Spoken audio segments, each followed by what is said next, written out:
one living proof that we've lived on this level of anti-Semitism in the Arab world and hatred toward the Jews in the Arab world is what we've seen in the aftermath of October 7 attacks.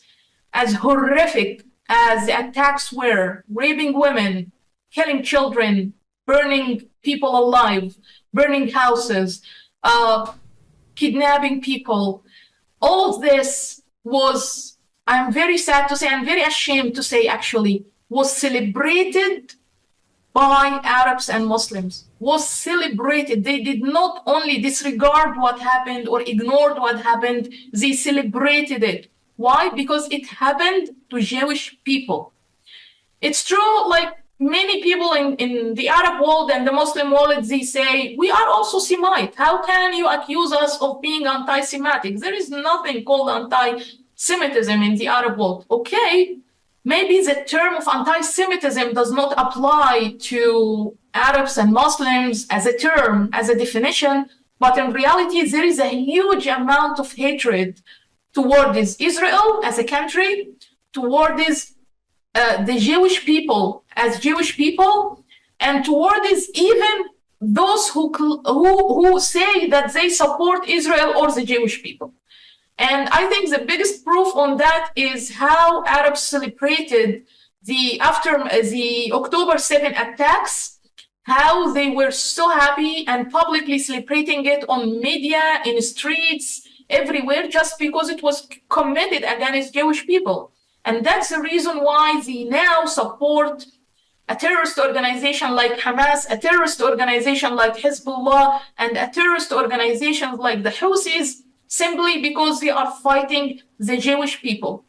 Unfortunately, this has deep roots in both Islamic and Arabic culture. In the Arabic culture, I think maybe many people read or knew that in ancient times, long before Islam appears, there were fights between the tribe from which Prophet Muhammad came and Islam started, and some other tribes in the Hijaz area, in the Hijaz region, which is now Saudi Arabia and the surrounding Gulf region. There were historical conflicts between the tribe where Prophet Muhammad has come from and Islam started, and the other tribes that were Jewish tribes and already existed there. And these conflicts were mainly economic and political conflicts. It's a fight over economic resources. It was not really something has to do with religion. When Islam came, it gave an Islamic or a religious layer to this conflict between these Arab tribes and these Jewish tribes in the Hijaz area. Until today, in some of the protesters that are showing support to Hamas and the Free Palestine protesters, and so they use a very interesting slogan. They say, "Khaybar, Khaybar, ya Yahud, Jaysh Muhammad sawfa yaud." What this means, it means they call upon a tribe, a Jewish tribe that was known at that time. It's called Khaybar tribe. So they are saying, hey, the Jewish people of Khaybar, Jaysh Muhammad Sawfa Yaud means the army of Muhammad is coming back to kill you. So it shows you how much it is related, what we are living today, this complexity of the conflict that we are seeing today, and how much it is rooted in our Arab and Islamic history.